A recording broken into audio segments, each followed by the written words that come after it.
بسم اللہ الرحمن الرحیم۔ بات چل رہی تھی تاریخ پر لکھی گئی کتابوں کے تعارف کے سلسلے میں، تو اس میں نے 20 کتابوں کا تذکرہ عرض کر دیا تھا۔ آج کے درس میں 21ویں نمبر پر کتاب ہے الوافی بالوفایات۔ الوافی بالوفایات علامہ صلاح الدین صفدی رحمۃ اللہ علیہ، متوفی 764 ہجری۔ یہ کتاب 29 جلدوں میں دار احیاء التراث العربی سے طبع ہے۔ علامہ صلاح الدین صفدی رحمۃ اللہ علیہ متوفی 764 ہجری بڑے معروف عالم ہیں، اور ان کی ترتیب یہ ہے کہ انہوں نے ترتیب کے ساتھ جہاں تاریخ کے اہم واقعات لکھے، وہیں پر مشہور اور معروف علماء کی سوانح بھی لکھی۔ اس میں ہر سن ہجری میں آنے والے جتنے نامور علماء ہیں، صلحاء ہیں، فقہاء ہیں، روات حدیث ہیں، یا بادشاہ وزراء ہیں، یا قراء ہیں، ان سب کی بھی سوانح ہیں۔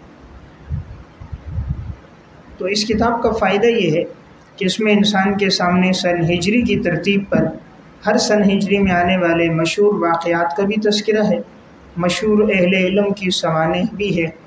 یعنی جو تذکرہ ان سے پہلے حافظ ابن کثیر کی جیسے البدایہ والنہایہ تھی، یا علامہ ابن جوزی رحمۃ اللہ علیہ کی المنتظم تھی، اسی طرح ان کی بھی یہ کتاب ہے۔ تو انہوں نے بھی تاریخی تسلسل کے ساتھ ان واقعات کو ذکر کیا ہے۔ نمبر 22 الدرر الکامنہ فی اعیان المئۃ الثامنہ۔ الدرر الکامنہ فی اعیان المئۃ الثامنہ، حافظ ابن حجر عسقلانی رحمۃ اللہ علیہ متوفی 852 ہجری۔ یہ کتاب 6 جلدوں میں دائرۃ المعارف العثمانیہ سے طبع ہے۔ حافظ ابن حجر رحمۃ اللہ علیہ حدیث، رجال، فن اصول حدیث اور طرق اور علل کے امام ہیں۔ انہوں نے اپنی اس کتاب میں 701 ہجری سے لے کر 800 ہجری تک کے تراجم کا تذکرہ کیا ہے۔ گویا اس میں 100 سال کی تاریخ ہے، اور اس تاریخ میں علماء، فقہاء، ادباء، شعراء، وزراء اور اہل علم کے تراجم ہیں۔ اس میں انہوں نے معروف حضرات کے تراجم کو لیا ہے، غیر معروف کو نہیں لیا۔ اب چونکہ 700 سال کی تاریخ پر تو کتابیں آ گئی تھی نا، جیسے میں نے کل کے درس میں عرض کیا تھا کہ امام ذہبی رحمۃ اللہ علیہ کی تاریخ الاسلام وفیات المشاہیر والاعلام 700 صدیوں تک پوری تاریخ آ گئی۔ اسی طرح البدایہ والنہایہ میں پوری 700 صدی کی تاریخ آ گئی۔ اب ضرورت تھی کہ 8ویں صدی کے بھی تراجم لکھے جائیں، تو حافظ ابن حجر رحمہ اللہ نے اپنی اس کتاب میں صرف 8ویں صدی کے تراجم لکھے، اس میں اس سے پہلے کے تراجم نہیں ہیں۔ اس لیے اگر آپ نے 8ویں صدی میں جو بڑے بڑے علماء آئے ہیں ان کی سوانح دیکھنی ہے، آپ کو اس کتاب میں ملے گی۔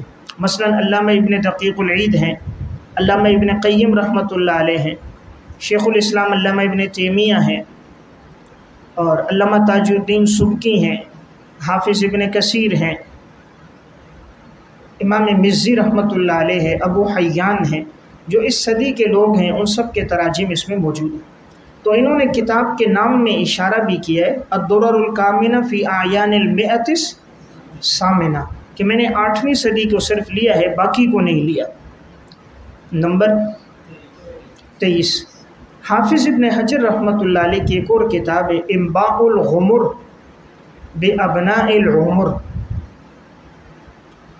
انباء الغمر بابناء العمر، حافظ ابن حجر عسقلانی رحمۃ اللہ علیہ متوفی 852 ہجری۔ یہ کتاب 5 جلدوں میں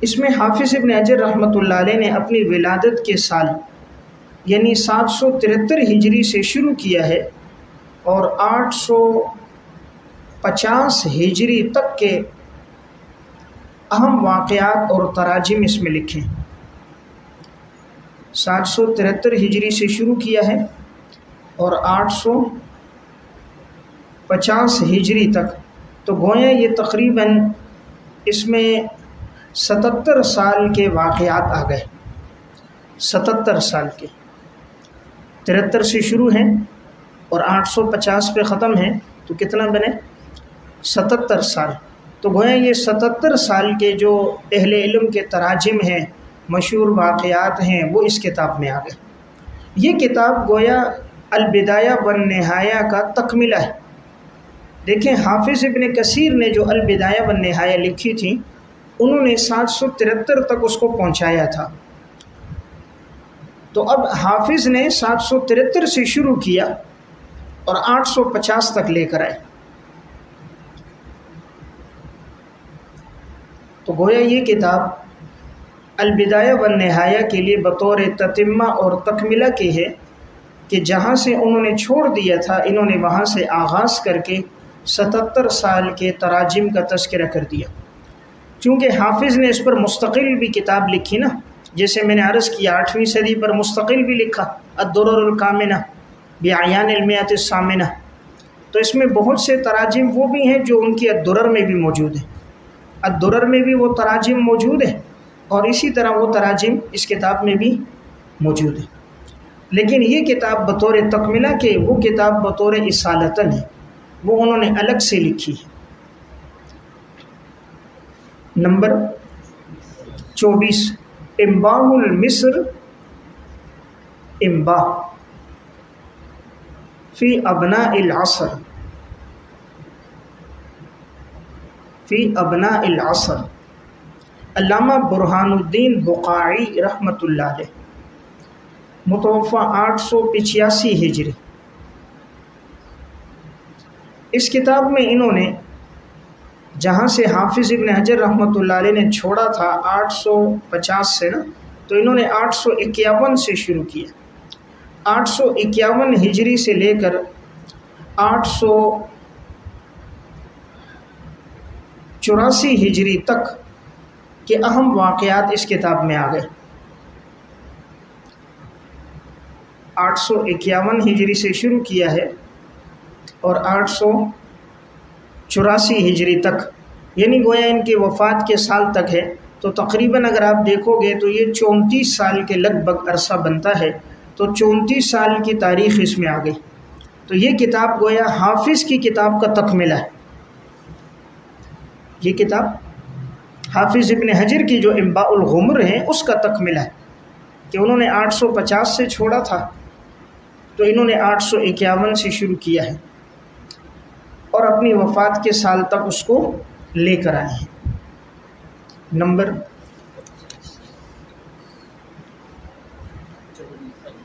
25 النجوم الظاہرہ فی ملوک مصر والقاہرہ، النجوم الظاہرہ فی ملوک مصر والقاہرہ، علامہ یوسف بن تغری بردی، تغری بردی رحمۃ اللہ علیہ، متوفی 874 ہجری۔ یہ کتاب اس وقت 16 جلدوں میں وزارت الاوقاف والارشاد الاسلامیہ سے طبع ہے۔ اس کتاب میں انہوں نے صرف مصر اور قاہرہ میں آنے والے علماء، وزراء، صحابہ، تابعین، تبع تابعین اور اہل علم کی سوانح لکھی۔ اس کے شروع میں انہوں نے حضرت عمر بن عاص رضی اللہ تعالیٰ عنہ نے جو شہر کو فتح کیا تھا ان کے حالات لکھے کہ یہ مصر کب فتح ہوا، صحابہ اکرام میں کون کون سے صحابہ اس شہر میں آباد ہوئے، تابعین میں کتنے لوگ اس شہر میں آئے، تبع تابعین میں کتنے آئے، سن ہجری کی ترتیب سے سب کی سوانح ہیں۔ اس میں ان کی ترتیب یہ ہے، انہوں نے ہر سال کے واقعات کو الگ الگ کیا، ہر سال میں جو واقعہ پیش آیا ہے اس کو الگ الگ ترتیب سے لکھا ہے، اس لیے واقعات کا تلاش کرنا اس میں آسان ہے۔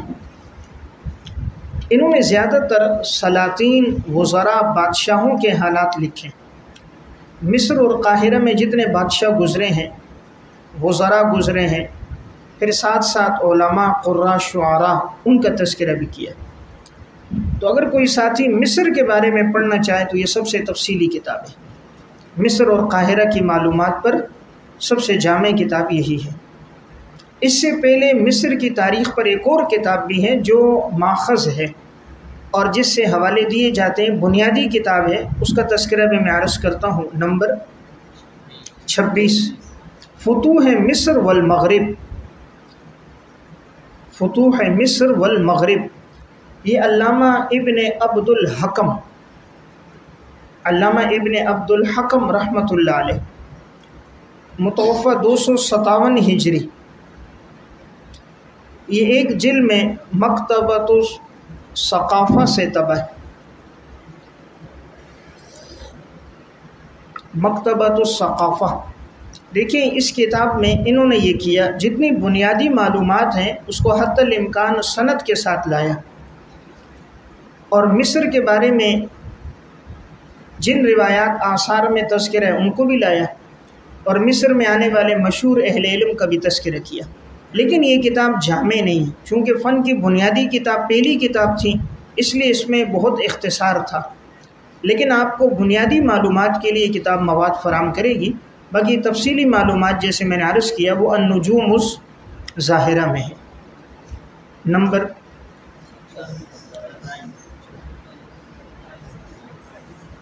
27، الضوء اللامع لأہل القرن التاسع،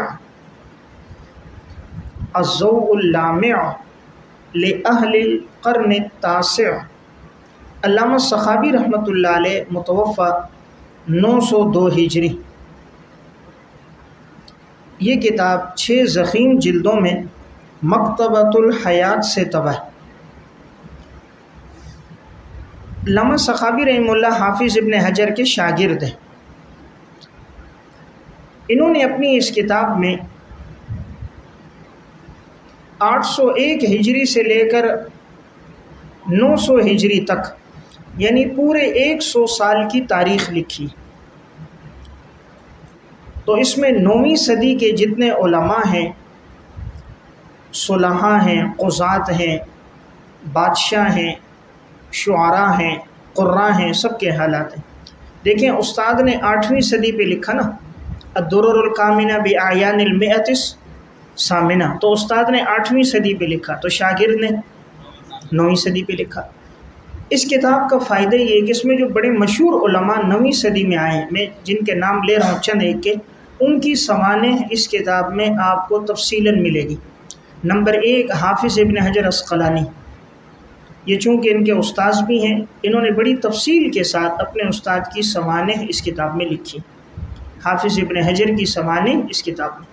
نمبر 2، علامہ بدر الدین عینی رحمۃ اللہ علیہ، متوفہ 855 ہجری، چونکہ اسی صدی کے ہیں تو ان کی سوانح تصانیف اس میں ہیں۔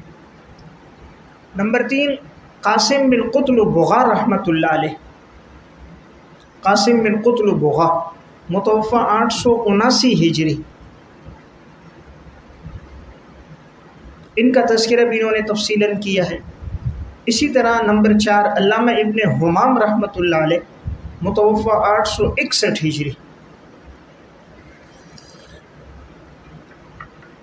اسی طرح نمبر 5، علامہ عراقی رحمۃ اللہ علیہ، متوفہ 806 ہجری، یہ حافظ کے استاذ ہیں، انہوں نے الفیۃ العراقی بھی لکھی ہے اور احیاء علوم الدین کی حدیث کی تخریج بھی کی ہے۔